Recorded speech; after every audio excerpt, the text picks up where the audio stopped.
Edisi Senin, tanggal 19 Agustus tahun 2024 Masehi 14 Safar 1446 H. Cara menghadapi fitnah menurut Islam. Dalam kehidupan sehari-hari khususnya di lingkungan masyarakat, tidak sedikit orang yang selalu membicarakan keburukan orang lain. Padahal sudah jelas dalam ajaran Islam perilaku seperti itu tidak dianjurkan.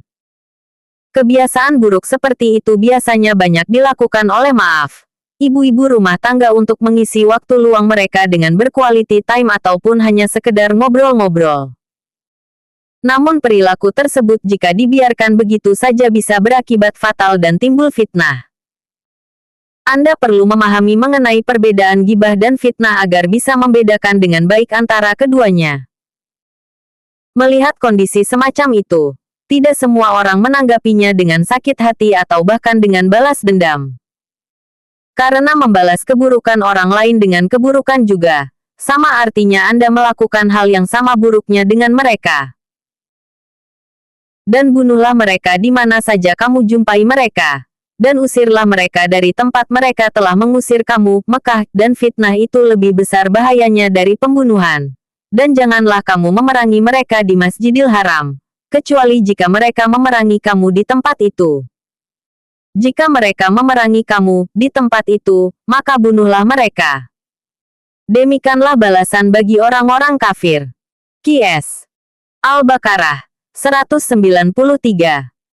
Pada artikel tausiah kali ini kita akan membahas mengenai cara menghadapi fitnah menurut Islam. Apabila Anda ingin tahu lebih dalam lagi, maka bisa Anda simak penjelasannya sebagai berikut. 1. Menghadapi dengan sabar. Keutamaan sabar dalam Islam memang kunci kemuliaan dalam segala aspek kehidupan. Dengan bersabar Anda bisa belajar bagaimana mengendalikan hawa nafsu yang justru akan merugikan diri sendiri. Biarlah orang lain berbuat buruk dengan memfitnah Anda. Yang terpenting Anda tetap bersabar dan berperilaku baik kepadanya. Dan orang-orang yang sabar karena mencari keridaan Tuhannya, mendirikan salat, dan menafkahkan sebagian rezeki yang kami berikan kepada mereka, secara sembunyi atau terang-terangan serta menolak kejahatan dengan kebaikan, orang-orang itulah yang mendapat tempat kesudahan yang baik. Qs. Ar-Ra'd 22. 2. Mendoakan orang yang berperilaku buruk tersebut.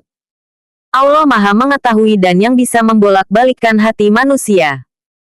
Berdoalah agar hati orang yang berperilaku buruk tersebut bisa dilembutkan oleh Allah Subhanahu wa Ta'ala. Kemudian bisa segera sadar bahwa perilakunya tersebut merupakan perilaku tercela. Untuk itu pahami keutamaan berdoa dalam Islam agar Anda bisa menerapkannya dalam kehidupan Anda sehari-hari. Dan orang-orang yang datang setelah mereka, Muhajirin dan Ansar, mereka berdoa, "Ya Rabb kami, beri ampunlah kami dan saudara-saudara kami yang telah beriman lebih dahulu dari kami. Dan janganlah Engkau membiarkan kedengkian dalam hati kami terhadap orang-orang yang beriman. Ya Rabb kami, sesungguhnya Engkau Maha Penyantun lagi Maha Penyayang." Qs. Al-Hasir 10. 3. Berbuat baik kepada orang yang menfitnah kita.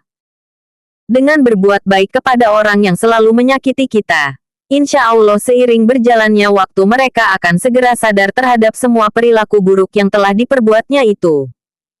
Yakinlah bahwa setiap tindakan baik yang Anda lakukan akan berbuah baik juga. Hanya menunggu waktu yang menjawab. Karena Allah akan senantiasa melindungi hambanya yang selalu berbuat terpuji dalam kehidupannya. 4. Semakin mendekatkan diri kepada Allah Ta'ala. Mendekatkan diri kepada Allah Subhanahu wa Ta'ala memang merupakan jalan keluar yang baik untuk mendapatkan petunjuk. Selain itu hati akan menjadi lebih tenang dan tidak berlarut-larut dengan masalah seperti halnya fitnah yang sedang menimpa diri Anda. 5. Menghadapi dengan kepala dingin. Semua masalah yang dihadapi dengan menggunakan kepala dingin tentu saja akan mengurangi dampak negatif seperti halnya semakin memburuknya masalah. Fitnah yang sedang ditudingkan kepada Anda tidak perlu ditanggapi serius dan lebih baik diam. Terlebih lagi jika Anda memang tidak merasa melakukan hal itu, tidak usah diambil pusing. Biarkan saja waktu yang menjawabnya. 6. Ridho dan ikhlas menerima kezaliman. Selain sabar, Anda juga wajib ridho dan ikhlas terhadap musibah ataupun kezaliman yang sedang menimpa Anda tersebut. Yakinlah bahwa